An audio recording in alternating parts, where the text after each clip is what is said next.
Don't flip that switch, Mrs. Higgins. If you turn on the light in the master bedroom, I'm afraid this whole house is going to go up in flames.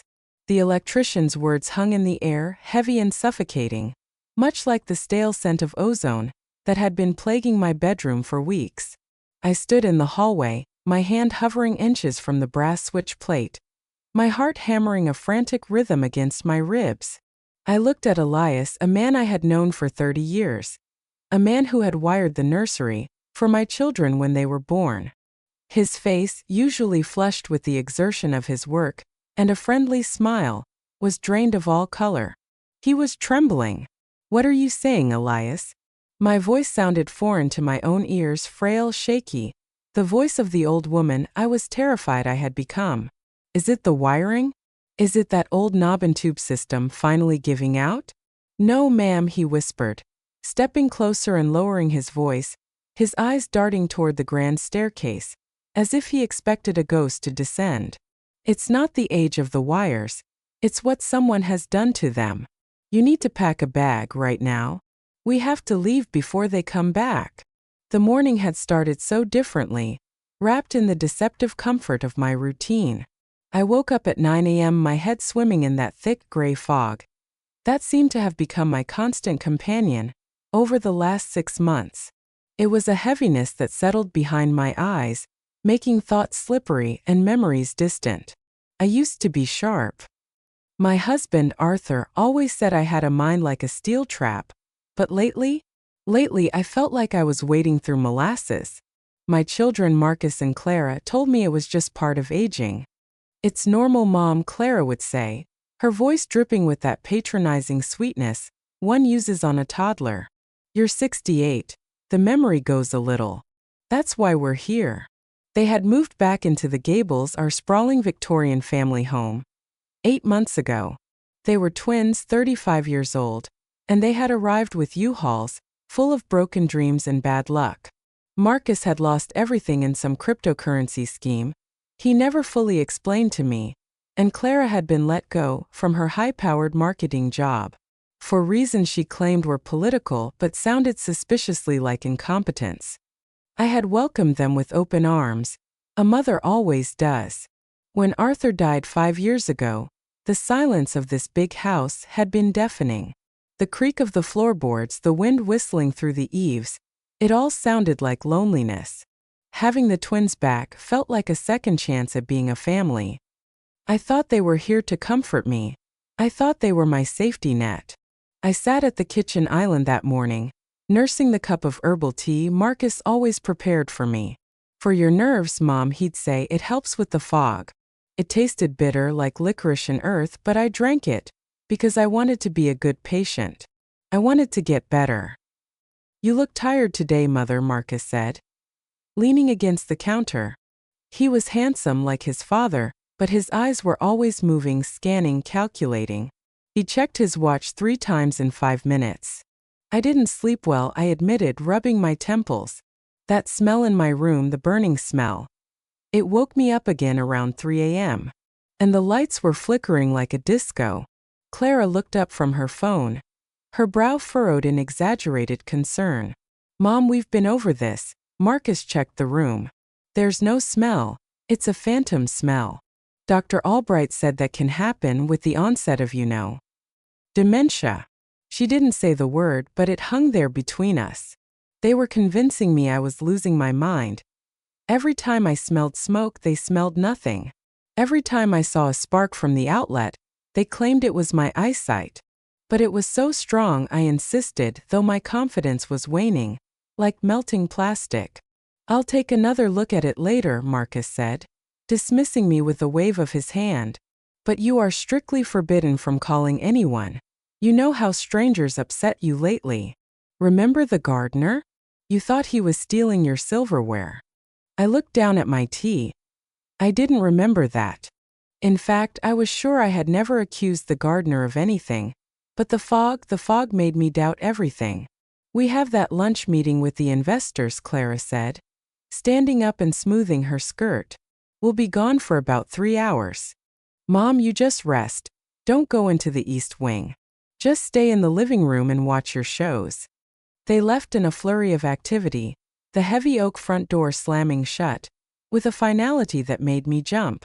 I watched their car disappear down the long driveway, and for the first time in months, a tiny spark of rebellion flared in my chest. It was a small flame, fueled by the memory of the woman I used to be.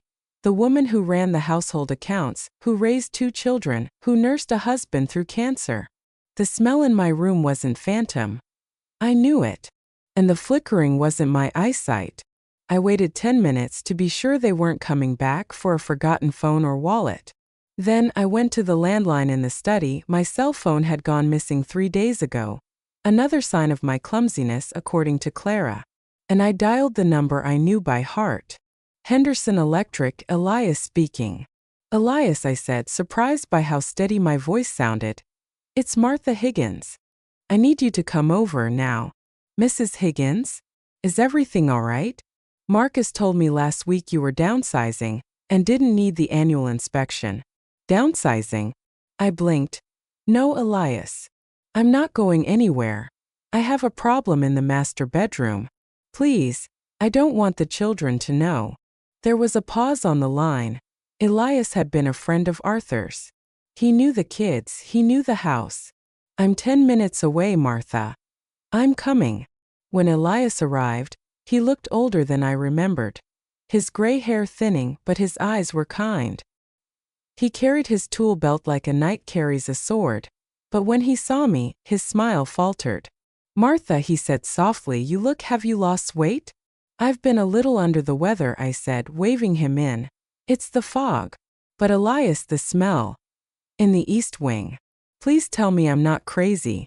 We walked up the grand staircase. The house was silent, but it felt like a watching silence. The portraits of my ancestors seemed to stare down at us with pity. When we reached my bedroom door, I hesitated. Clara had told me not to go in. But Elias was already opening his toolbox. Show me, he said. I pointed to the wall sconce above the bed, and the outlet near the heavy velvet drapes. It sparks, and the smell comes from the ceiling, I think. From the attic access. Elias set up his ladder.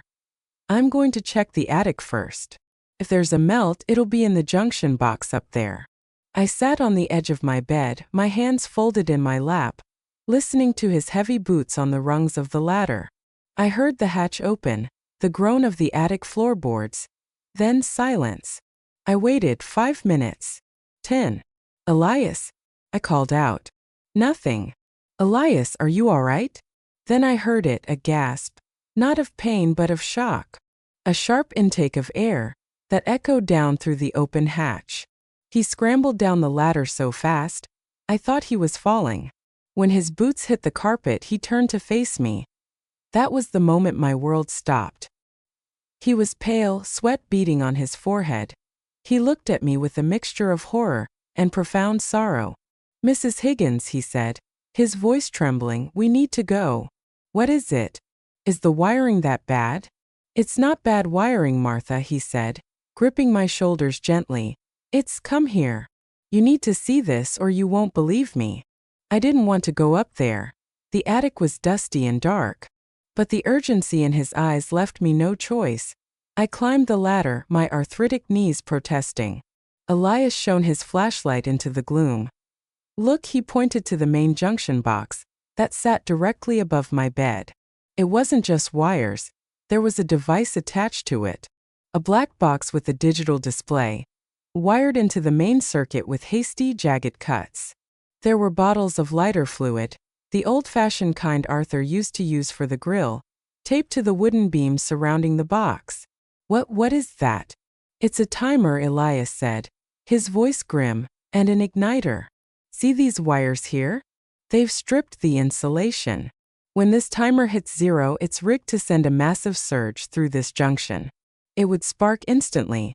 With that lighter fluid there, the roof would be on fire in seconds. And because it's right above your bed, the ceiling would collapse. I would be crushed and burned before I even woke up. But who? The question died in my throat. I knew who. It's set for 3 a.m., Elias said, looking at the red digits on the display. Tonight. I felt the room spin, my knees buckled, and Elias caught me. My children, I whispered, my babies. There's more, Elias said. He shined the light into the corner, where Marcus's old college laptop sat open on a stack of insulation. I saw this when I turned around. It was in sleep mode, but I woke it up. He guided me over. On the screen was a spreadsheet. It wasn't financial data. It was a log. Date October 12th. Dosage 10 milligrams. Reaction slurred speech, slept 10 hours. Date October 13th. Dosage 15 milligrams. Reaction confusion, memory gaps established. Target date November 1st. Event electrical fault. The tea, I choked out. Tears blurred my vision, hot and stinging. The bitter tea. They've been drugging you, Elias said, his voice hard with anger. They wanted to make sure you wouldn't wake up when the fire started. And the dementia, it's the drugs, Martha. You're not losing your mind. They're poisoning you so no one questions it. When you die in a tragic accident, caused by faulty old wiring, that the confused old woman refused to fix. It was a masterstroke of cruelty. They had gaslight me into believing I was broken, all while systematically preparing to incinerate me. The burning smell I had complained about? That was probably them testing the circuits, making sure it would get hot enough. Why? I wailed, the sound raw and ugly in the dusty attic. I gave them everything. I let them come home. Money, Elias said simply. It's always money, Martha. This house, the land, the insurance. If you die in a fire, it's a payout. If you just die, they inherit. But they couldn't wait. They needed it now. He helped me down the ladder. My legs felt like lead, but my mind, the fog was lifting. Burned away by the adrenaline of pure, unadulterated terror. We have to call the police, I said, reaching for the bedside phone. Elias stopped my hand. No, not from here. If they have cameras, and I bet they do, they'll see us. If they have audio, they'll hear us. We need to leave. We go to the station. We show them the photos I just took. My things, I looked around the room. The room that was meant to be my tomb. Grab your purse, your ID. Nothing else. If you start packing a suitcase and they see it on a camera, we are done. I nodded. I moved to my dresser. My hand shook as I grabbed my handbag. My eyes fell on a silver frame, a photo of Marcus and Clara, at their high school graduation. They looked so innocent, so full of promise. I remembered the day I took that photo. I remembered taking them out for ice cream afterward. I remembered how much I loved them. I took the photo out of the frame and ripped it in half. Then I dropped the pieces on the floor. Let's go, I said. We moved quickly down the stairs. The house felt different now. It wasn't a sanctuary. It was a mouth waiting to swallow me whole. We reached the foyer. Elias opened the front door, scanning the driveway. Clear, he whispered. My van is right there. As we stepped onto the porch, my cell phone, the one Clara said I had lost, began to ring from inside my purse. I froze. I hadn't put it there.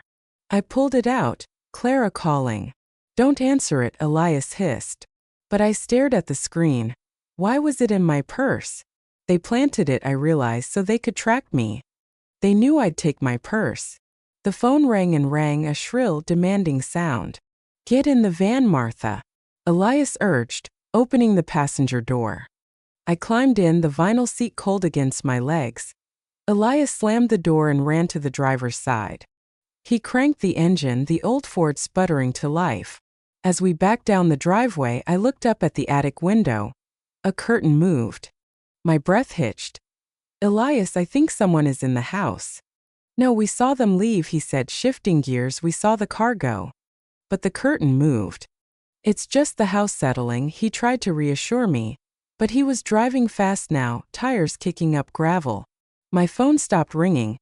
Then a text message pinged. I looked at the screen. It was from Marcus. Where are you going, Mom? Lunch isn't over yet.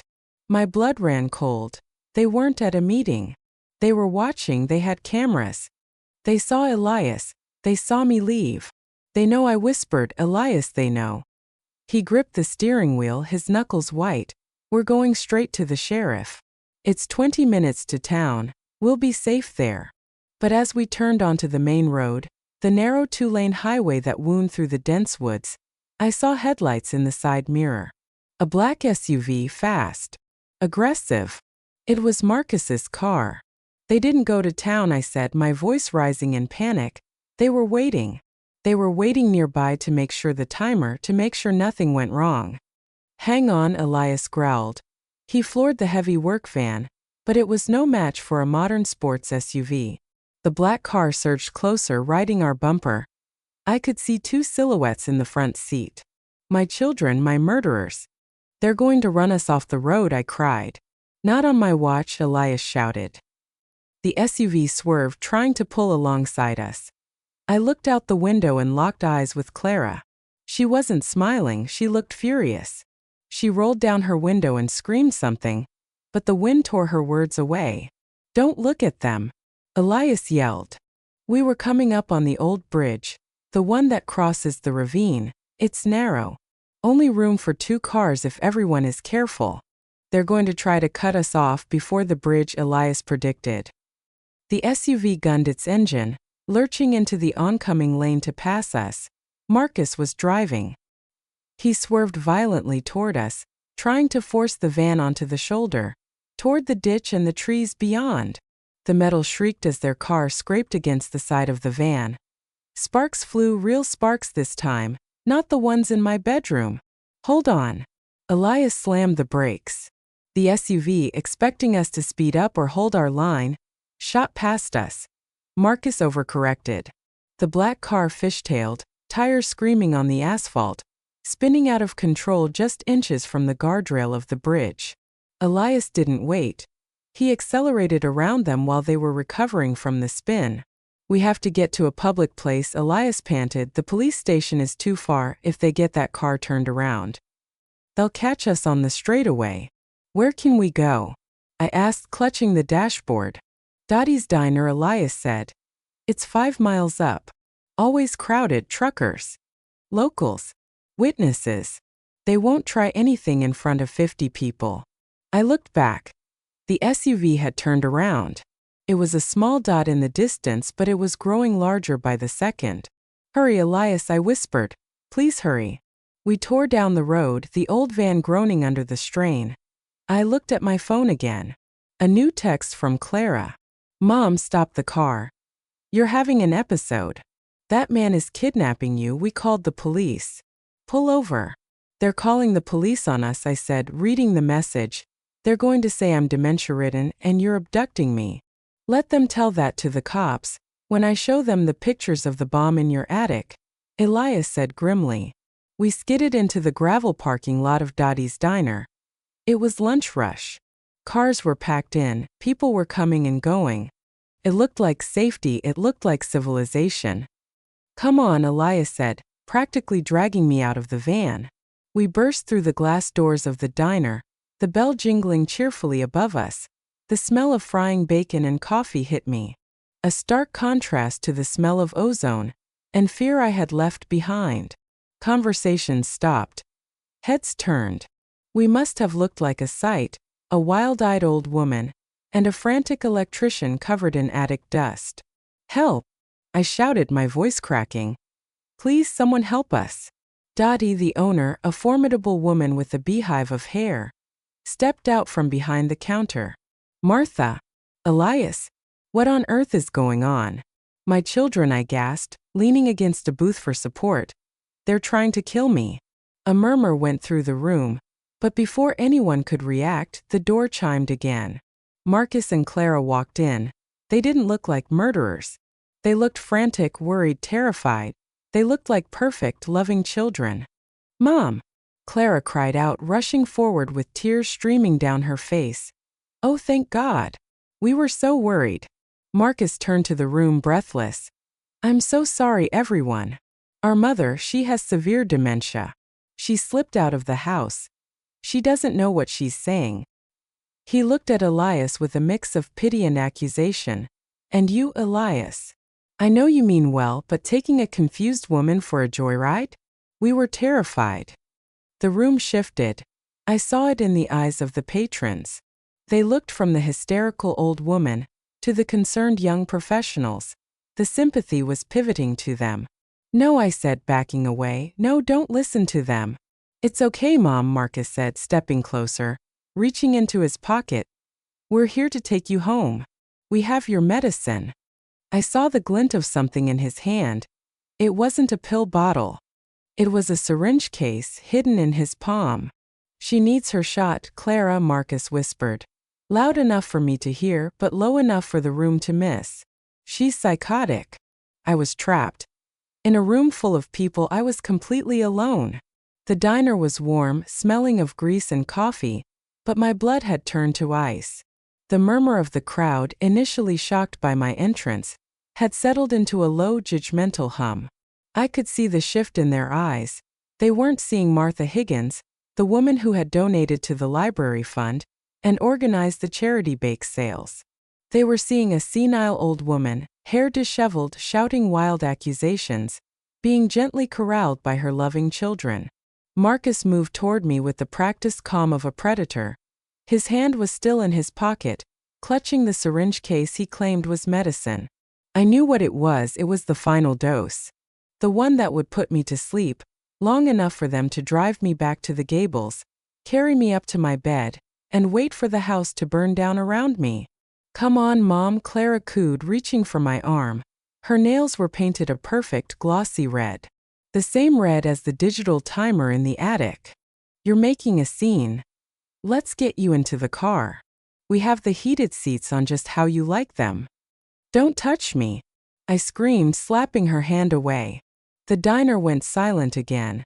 A trucker in the corner booth stood up, looking uncertain. Hey, now easy there. She's confused, Marcus said quickly, pitching his voice to Carrie. Dr. Albright warned us this stage would be difficult. Paranoia, hallucinations. She thinks everyone is trying to hurt her. Elias, he turned his gaze on the electrician, his eyes cold and dead. You should know better than to feed into her delusions. You're confusing her more. Elias stepped in front of me, a human shield and work boots and denim. I ain't confusing anyone, Marcus. I saw what you rigged up in the attic. Marcus didn't flinch. He laughed, a short, dismissive sound. Rigged up? Mom has been complaining about flickering lights for months. I asked you to check the wiring, not fill her head with conspiracy theories. I have pictures, Elias growled, reaching for his phone. And we have power of attorney, Clara cut in sharply, her voice losing its sweet veneer for just a second. Medical and legal, which means we are taking our mother home. Now. She lunged for me again, grabbing my wrist with a grip that was bruisingly tight. Let's go, Mother. Help me. I cried out, looking at Dottie behind the counter. Dottie, you know me. You knew Arthur. Do I look senile to you? Dottie hesitated, a coffee pot suspended in her hand. She looked at my terrified face, then at the sleek, polished perfection of my children. Martha, you have been looking a bit tired lately. It was working, the months of fog, the sedatives in the tea, the gradual isolation. They had laid the groundwork perfectly. I was the crazy widow. They were the saints who moved back home to care for her. Marcus seized the opportunity. He moved past Elias, shoving the older man aside with surprising strength. He grabbed my other arm. We're leaving. I'm sorry, everyone, we'll handle this. They started dragging me toward the door. My heels skidded on the linoleum. I was losing. I was going to die today. And everyone in this diner was going to watch it happen, thinking they were witnessing an act of mercy. The tea. I shouted, desperate. They put drugs in the tea. Marcus owes money to crypto sharks. Clara got fired for incompetence. Shoo, Mom, shoo, Marcus hissed in my ear, his grip tightening until I whimpered. Stop talking or I'll give you the shot right here. And tell them it's insulin. We were 5 feet from the door. I could see their black SUV, parked right behind Elias's van, engine running. It looked like a hearse. Suddenly, a loud metallic clang echoed through the diner. Everyone froze. Elias had grabbed a heavy metal napkin dispenser from a table and slammed it onto the counter. He stood there, chest heaving, holding his cell phone up high. I didn't just take pictures, Elias bellowed. his voice filling the room with the authority of a man who had nothing left to lose. I live-streamed it. I sent the video of the bomb in the attic to my nephew. Marcus stopped. What? My nephew, Elias shouted, pointing a shaking finger at Marcus. Deputy Miller. I sent him the video of the timer, the lighter fluid, and that logbook on your laptop, Marcus. The one where you wrote down how much poison you gave her. The color drained from Marcus's face so fast, it was like a shade being pulled down. Clara let go of my arm, her mouth opening and closing like a fish. He's lying, Marcus stammered, but his voice cracked. He looked at the door, calculating. Deputy Miller just texted me back. Elias continued, bluffing or not, I couldn't tell. He's 3 minutes out. And he's bringing the state troopers. The atmosphere in the diner snapped. The uncertainty vanished.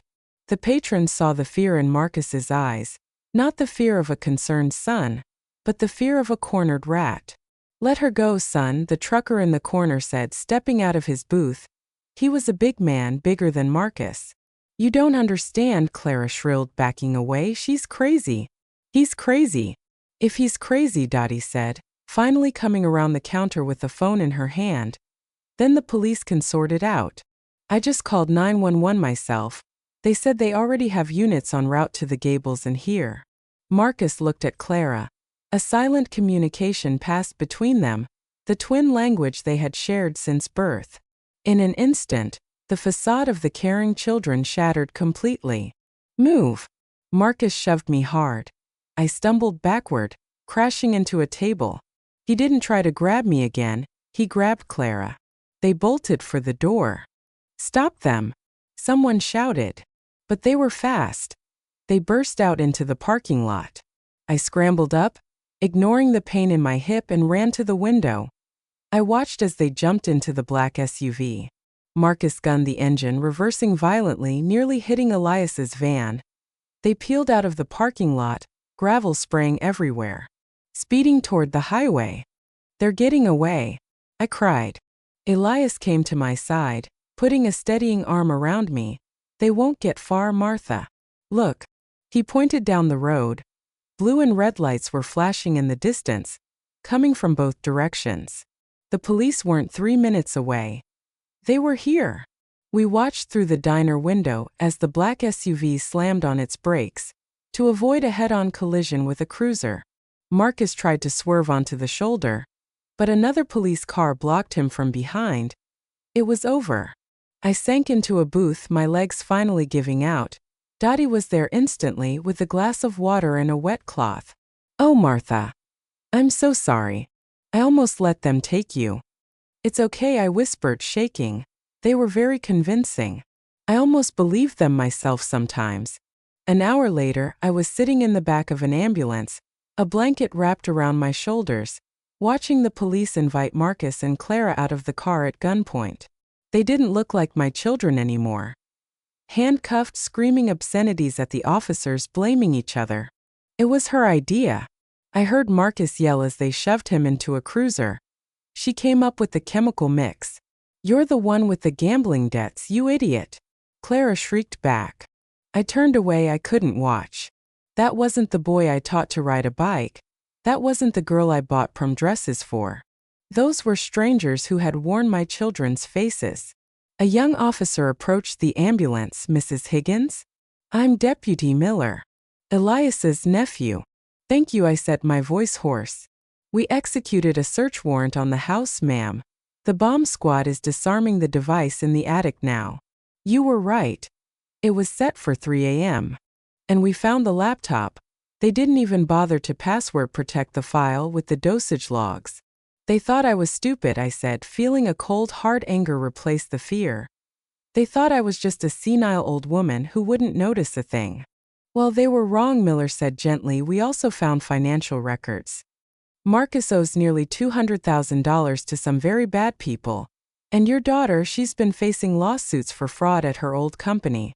They were desperate. Desperate enough to burn their mother alive, I murmured. We have enough evidence to put them away for a very long time, Mrs. Higgins.